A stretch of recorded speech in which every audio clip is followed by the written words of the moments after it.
buying some shares there, guys were wondering, even my friends, I could tell them, buy, nunua hii share. Wanashindwa hii mtu. You know, by then, stock market was dampened, not just in Kenya, globally. By that time, even last year, the entire globe was a rate market. People were chasing after the highest rates, fixed income. So, very few people were paying attention to equities. Equities are shares.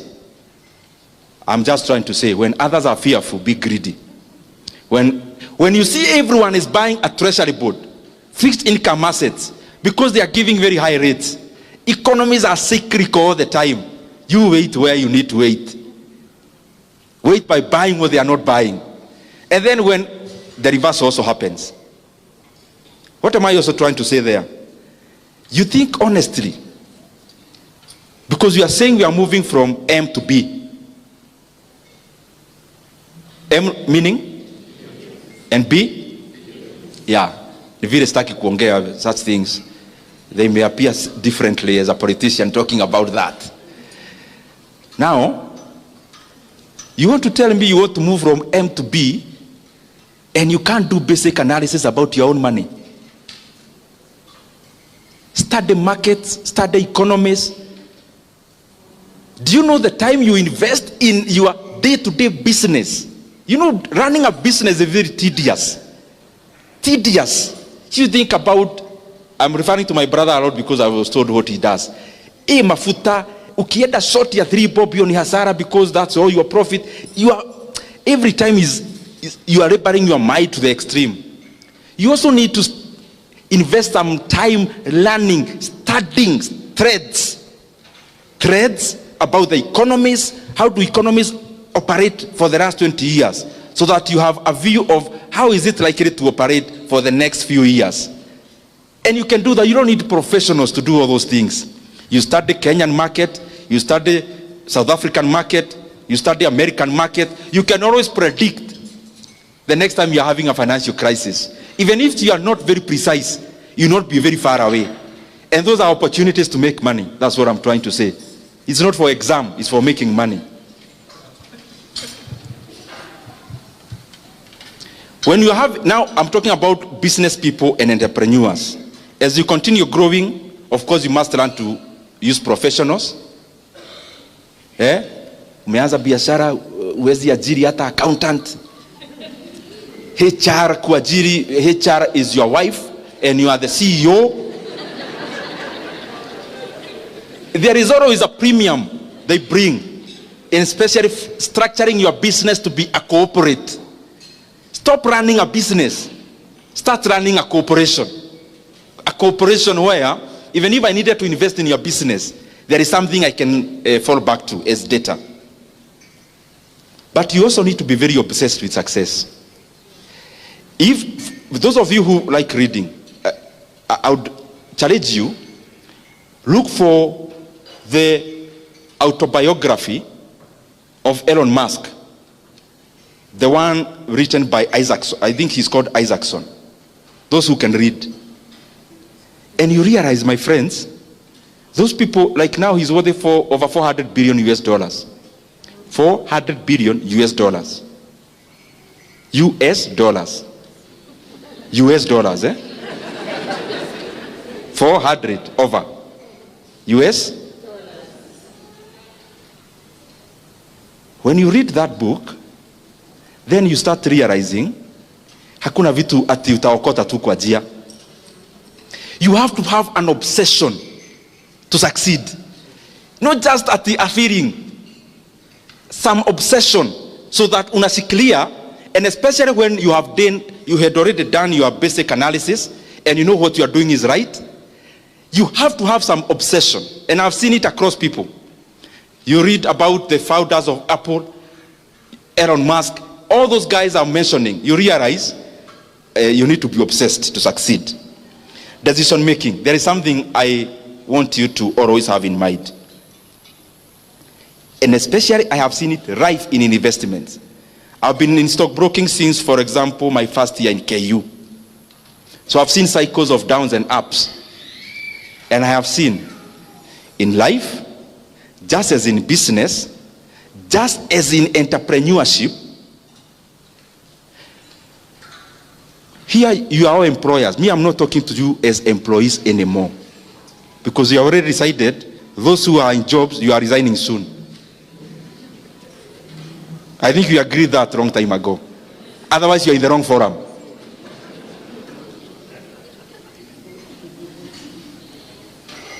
You need to make,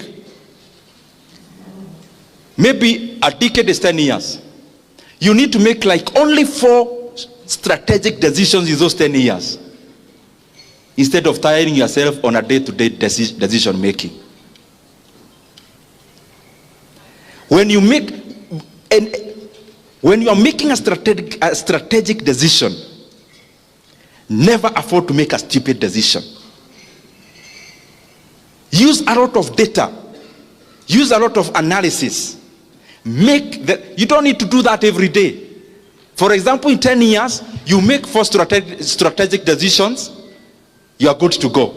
But we tie ourselves and our mind making micro decisions that we have no time to think about making strategic big decisions. And those big decisions are what matters.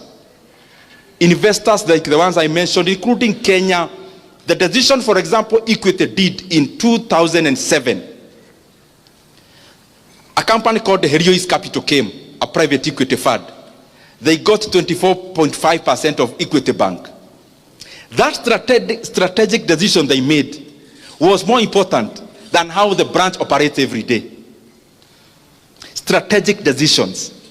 A strategic decision of KCB Bank to go to DRC and buy a bank there instead of starting one from scratch. That needed a lot of decision making that is weighty, deep. That strategic decision making is more important than every day-to-day running of KCB Bank. The strategic decision, let's say, of Brookside selling a stake to Danone, a French company, that decision making maybe is more important than the amount of milk they were processing every day, at that time. You need to make strategic decisions, but not in haste. Because once you make the right one correctly, then you can reap from it for a very long time. And of course, learn as much as possible. Very lastly, those who, I was at some point, some place 2 days ago,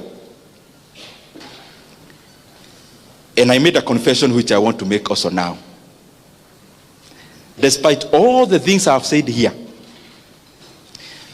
I have already told you, as a businessman, I mean, let's not cheat ourselves that we are here to do this, to create value. You are here to make money. So I'm talking in that length.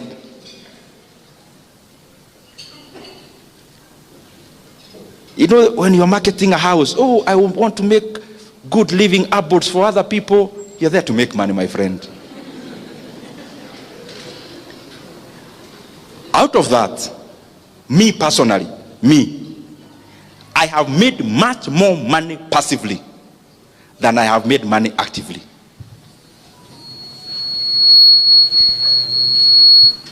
And I'll give you one because it is public information which you have read. I see on Twitter, stima ikipotea munaanza maneno. Me, I have never even been to Kenya Power offices because I'm just a passive investor. Passive. I have never been there for the last I don't know how long. The last time I was there was in my capacity as an MP ya kufuata stima, in my first term. But this year, last year, the share of Kenya Power, you can go at your own time, was trading. Last year, a time like today, was below 2 shillings. 2 shillings. 2. Meaning, if you bought shares then, if you bought 1 million shares then, you would have spent how much?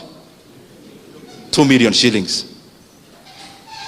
Yesterday, which was Friday, Kenya Power share, after dropping slightly, I know it still go somewhere up, was 13.5 shillings. 13 point? So how much is that? Your 2 million is how much?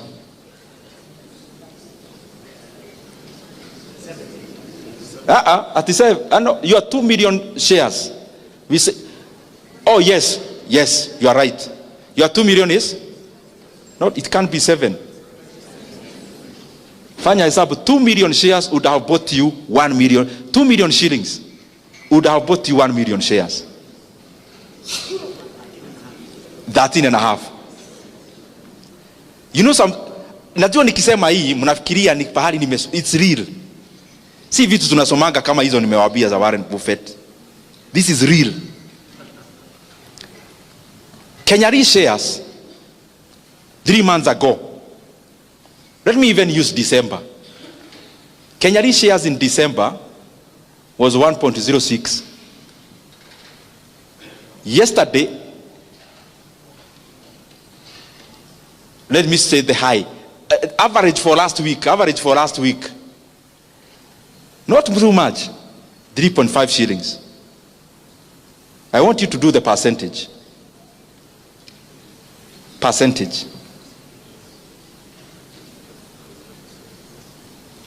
Kenyan shares a year ago, a time like this, it was cheaper to buy one Kenyan share than it was to buy Peremende. It was maybe 3 point something shillings. As of yesterday, 9.7. It doesn't happen all the time. I'm not telling you at the Monday you go buy those shares. No. I am saying this. Some time back, I sat down, downloaded the financial accounts of Kenya Power, read, and I realized, ni mimi tunajua hii mambo ama ni nini? Because I saw a gold mine. I am going back to what I told you. You never move from M to B at the evil. You have to also spend some time. I mean, if, for example, working for a whole year, for a whole month, in that institution, you earn 100,000 or 50,000 per month.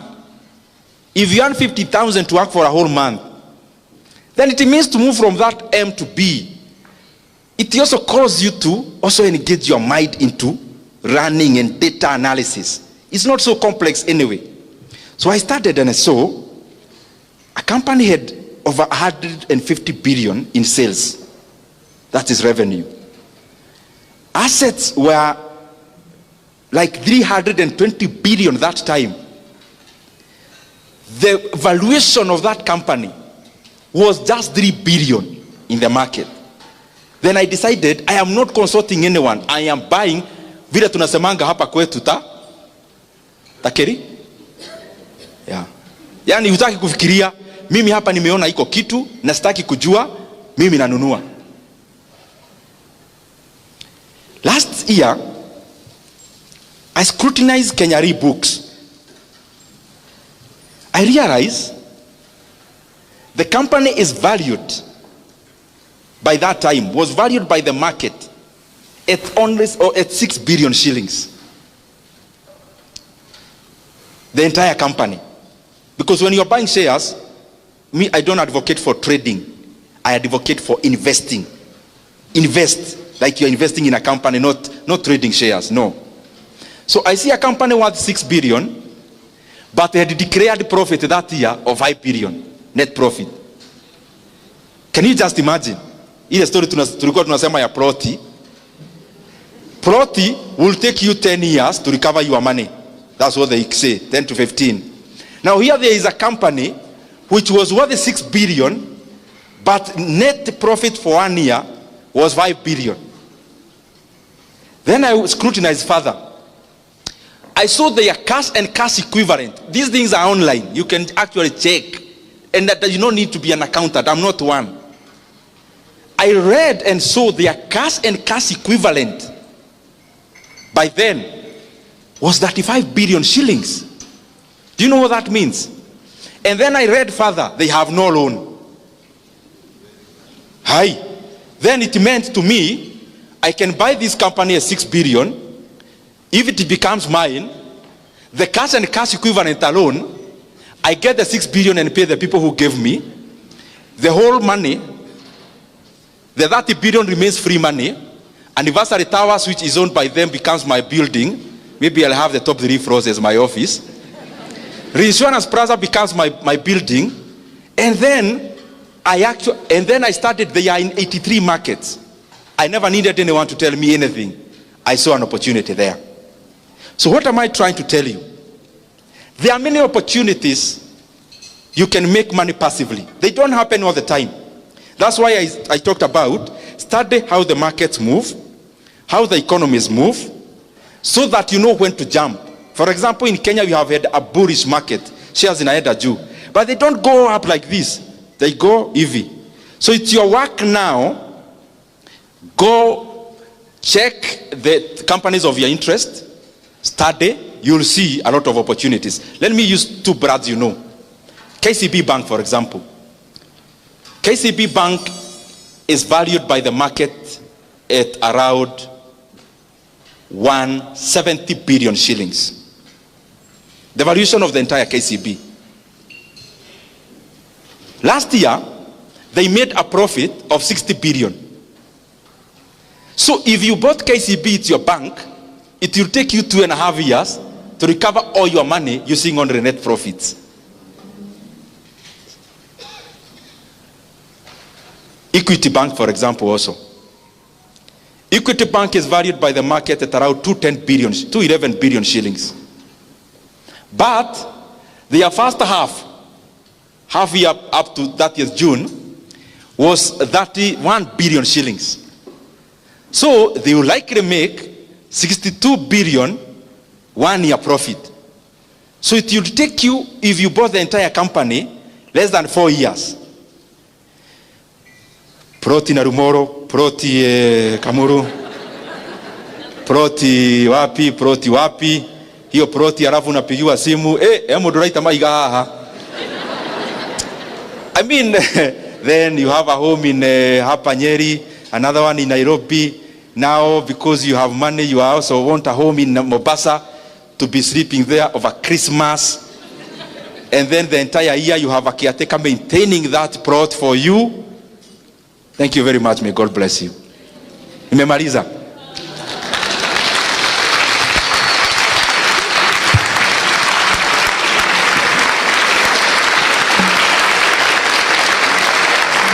Asante sana.